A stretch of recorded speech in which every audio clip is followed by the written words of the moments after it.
Okay, let's just jump right into this. You know that feeling, right? You wake up in the morning and you're hoping, okay, today is going to be different. I'm going to feel lighter, my head's going to be clearer. But then the second you're actually awake, boom, there they are again, your ex. They aren't even in the room, but somehow they're just occupying every sharp corner of your mind. And you try so hard to reason with that ache, but your brain just keeps drifting right back to them. Look, as a trauma-informed guide, I really want to start by just validating how exhausting that is. I need you to hear this right now. This mental tug of war is absolutely not a sign of weakness, and it definitely doesn't mean you're incapable of moving on. What you are actually experiencing here is biological withdrawal. Your mind is honestly just functioning exactly the way it was designed to under these circumstances, even if that design feels like absolute torture right now. Welcome to today's explainer. I am so glad you're here. I want you to think of this as our collaborative healing space. Today, we're going to walk through a trauma-informed, deeply scientific guide to helping you get your emotional control back. Seriously, we are throwing out the window those old cliches about time healing all wounds or just relying on sheer willpower. Instead, we're going to dive into the actual science of neurobiology and psychology to break the very thought loops that are keeping you feeling so stuck. So here is our roadmap for today. We're going to hit the neuroscience of heartbreak, emotional gravity and limerence, the trauma bond trap, the Kitty Mowell case, grounding your nervous system, and finally, breaking the thought loop. Okay, starting right off with section 1, the neuroscience of heartbreak. To really understand why you literally can't stop thinking about this person, we have to take a look at your brain. Here's the thing. Your brain doesn't actually understand the logical concept of a breakup. It just doesn't. Instead, it treats the sudden absence of your partner as this massive, catastrophic loss of emotional safety and chemical regulation. See, when you were in the relationship, your brain was just flooded with high levels of dopamine, those nice, predictable hits of affection, along with a ton of oxytocin, which is that cuddle hormone linked to attachment. But during heartbreak, well, the bottom completely falls out. Your dopamine crashes, which creates these intense cravings. Your oxytocin drops way off, and in their place, stress hormones like cortisol and norepinephrine just absolutely skyrocket.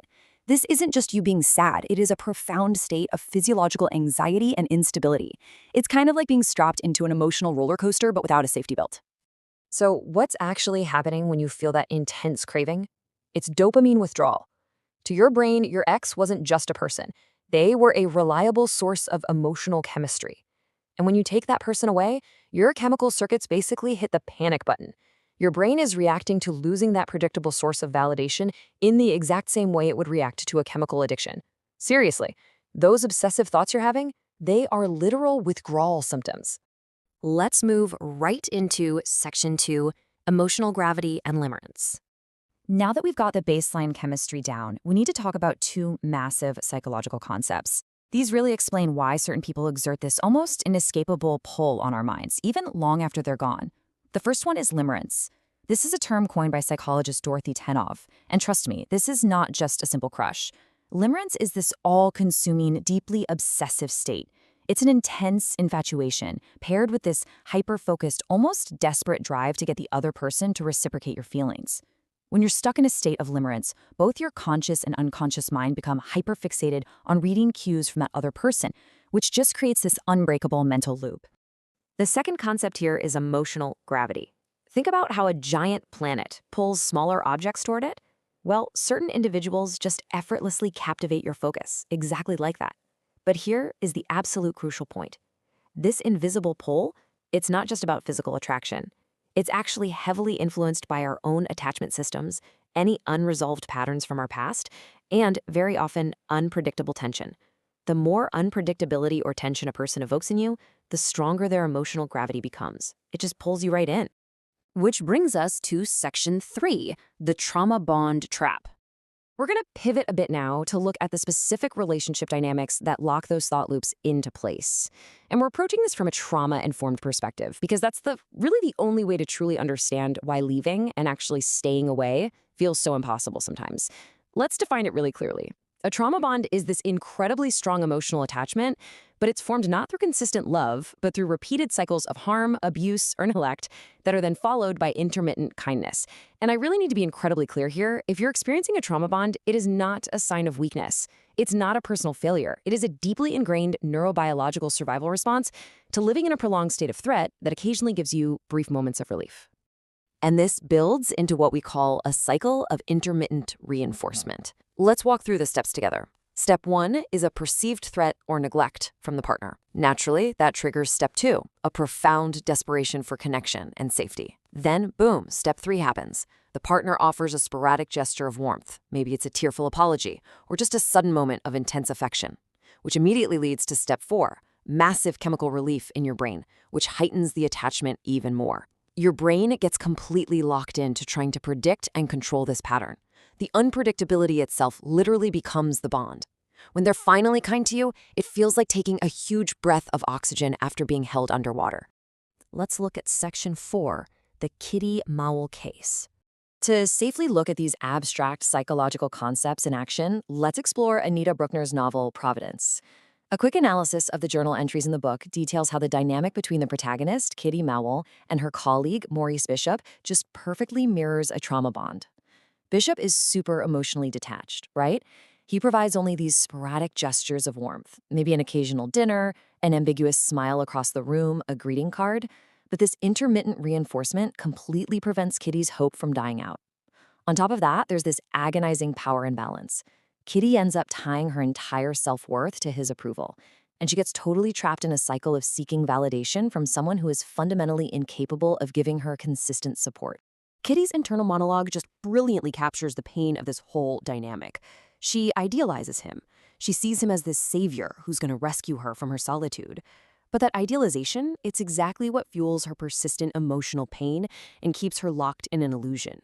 She magnifies his absolute bare minimum gestures and totally minimizes his neglect. And honestly, this is exactly what the human brain does during a trauma bond. It literally edits reality just to keep the fantasy and the attachment alive. Okay, moving to section 5, grounding your nervous system.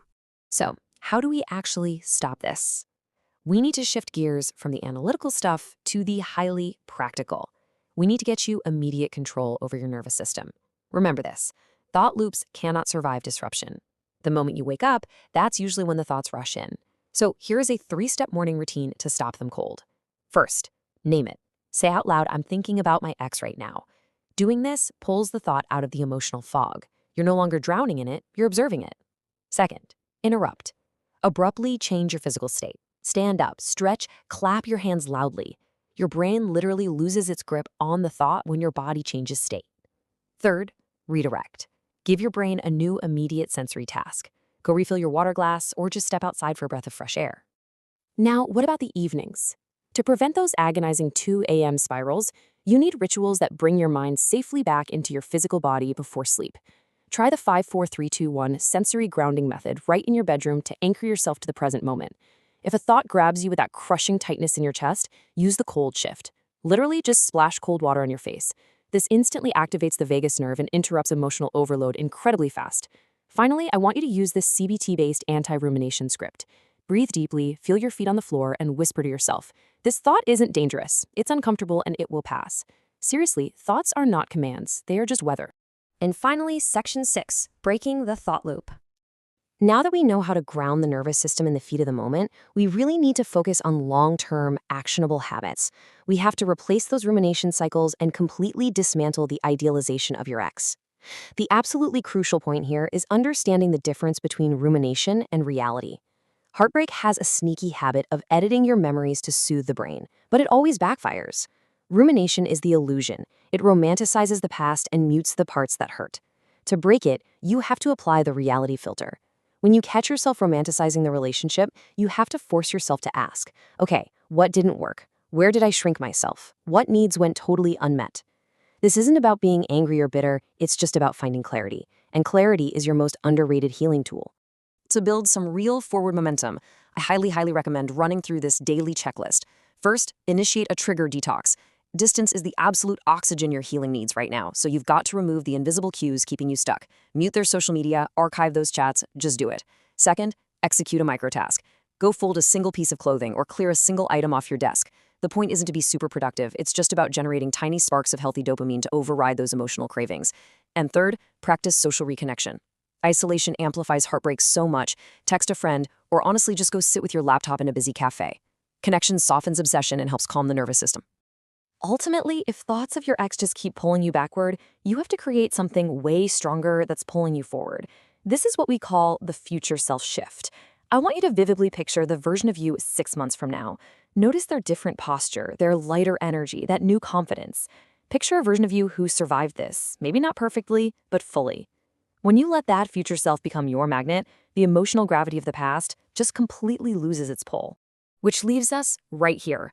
I want you to sit back and truly consider this. What will your future self look like 6 months from now? Listen, the brain grooves we discussed today, they take some time to unwind. But with the interruption techniques we've talked about and a clear vision moving forward, you absolutely can reclaim your mind. Thank you so much for joining me on this explainer today. Please take care of your nervous system and start building that future self right now. You've got this.